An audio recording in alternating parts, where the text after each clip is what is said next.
Ikhwani rahimakumullah. Lantas apa yang terjadi sekarang? Yang terjadi sekarang adalah dhu'ful yakin, lemahnya keyakinan. Lemahnya keyakinan. Kenapa lemah keyakinan? Karena percaya sama kalamullah tapi kurang meyakini kalamullah. Percaya dengan ucapan Nabi Muhammad SAW tapi kurang meyakini ucapan Nabi Muhammad SAW. Kita lebih mempercayai usaha kita, lebih mempercayai upaya kita, lebih mempercayai perencanaan kita, tapi kita kurang mempercayai perintah Allah Subhanahu wa taala. Allah sudah jelas menyatakan, "Wa may yattaqillaha yaj'al lahu makhrajan wa yarzuqhu min haitsu la yahtasib."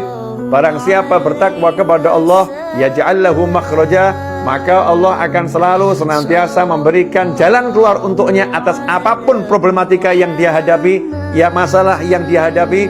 Wa yarzuqhu min haitsu la yahtasib, dan Allah akan memberikan rezeki kepadanya dengan cara surprise, kejutan-kejutan yang enggak pernah dia sangka, yang enggak pernah dia perkirakan. Wa yarzuqhu min haitsu la yahtasib. Ini disiapkan Allah untuk orang-orang yang bertakwa.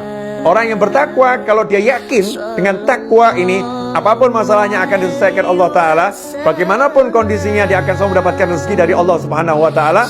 Maka hidupnya akan tenang. Tapi sekarang nggak begitu yang terjadi. Manusia bukan mengandalkan yakinnya kepada Allah Ta'ala, bukan mengandalkan takwanya kepada Allah Ta'ala, tapi mengandalkan perencanaan, mengandalkan kemampuan, usaha dan usaha. Maka ketika usahanya itu gagal, usahanya itu mengalami suatu tembok yang menghalangi dia untuk melanjutkan. Ketika perencanaannya itu yang terjadi ternyata jauh dari apa yang dia rencanakan, saat itu dia pun menjadi lemah, lunglai dan berputus asa. Dia pun kemudian menyerah menghadapi kehidupan. Naudzubillah min dzalik. Beda dengan orang udah yakin sama Allah Ta'ala, maka begitu dia berusaha semaksimal mungkin, melakukan perencanaan sebaik mungkin, seperti ibunya Nabi Ismail alaihissalam, berusaha semaksimal mungkin, melakukan perencanaan sebaik mungkin, cari tempat yang tinggi, ya cari tempat yang tinggi, kemudian bergerak cepat ke tempat tinggi yang lain.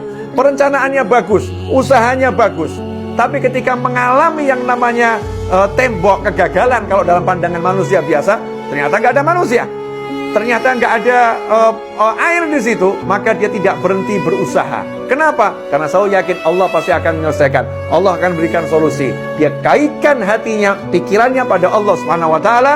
Maka yang terjadi, subhanallah, luar biasa, seperti yang udah saya ceritakan di depan tadi.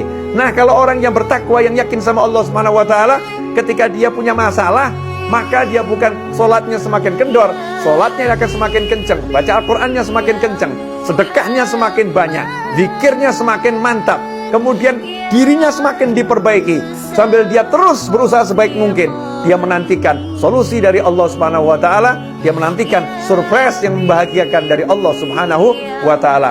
Inilah yang namanya yakin tanpa ragu.